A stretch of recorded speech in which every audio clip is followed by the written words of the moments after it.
menurut abang sistem pendidikan Indonesia itu sendiri gimana sih? Kalau kita melihat Indonesia dengan kacamata yang agak lebih dekat, dengan penduduk sekian juta jiwa, banyaknya siswa sekitar 52 juta siswa, kemudian guru dengan mungkin sekitar 3 jutaan, dan sekolah yang begitu banyak, Indonesia itu menjadi negara dengan sistem pendidikan yang terbesar keempat di dunia. Itu setelah India, Cina, dan Amerika. Tapi sayangnya ukuran besar itu tidak berbanding lurus dengan kualitasnya. Kualitas pendidikan kita itu tidak berbanding lurus dengan banyaknya sekolah, banyaknya guru, dan banyaknya jiwa yang hidup di Indonesia.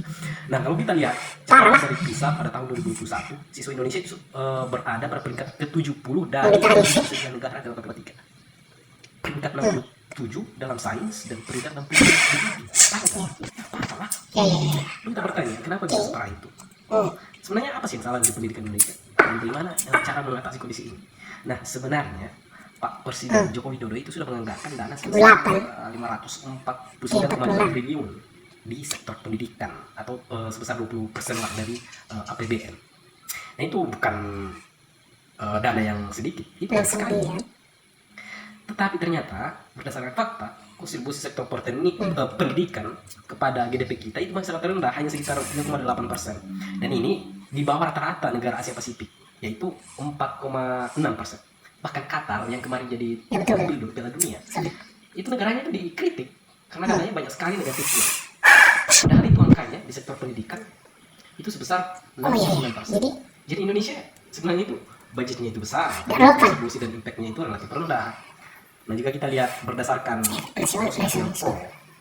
pertama, sistem pendidikan Indonesia itu berfokus pada mata pelajaran inti. Jadi meskipun banyak orang yang beranggapan bahwa pendidikan Indonesia itu terlalu generalis, banyak banget pelajarannya, fokus dan lain-lain. Nah, ternyata sistem pendidikan seperti ini selalu membantu membangun fondasi dan pengetahuan yang solid. Kemudian yang kedua yaitu sistem pendidikan yang berstandar nasional. Artinya satu kurikulum. Jadi sangat terjaga standar pemerintah, standar dari pemerintah. Ini akan membantu siswa Indonesia untuk lebih konsisten kualitasnya. Meskipun implementasinya banyak sekolah yang sebenarnya tidak seimbang. Contohnya mungkin di pedalaman itu. Nah, kemudian yang ketiga, kita itu sebenarnya pendidikannya terintegrasi dengan nilai-nilai nasionalisme. Misalnya upacara, mata pelajaran, PPKN, dan juga sejarah-sejarah tentang Indonesia serta budaya-budayanya yang beragam. Nah, lalu bagaimana dengan yang kontra? Nah, yang kontra itu yang pertama, kurikulumnya itu cenderung tidak relevan dengan masa kini. Banyak sekali beritanya.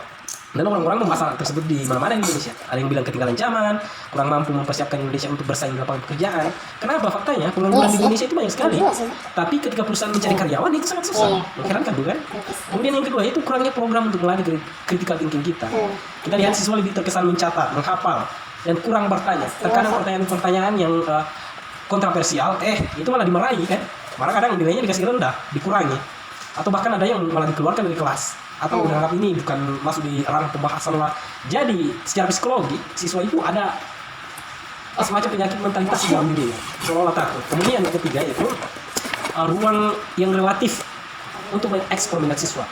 Bisa dibilang banyak yang salah jurusan, dan 87% mahasiswa Indonesia merasa salah jurusan.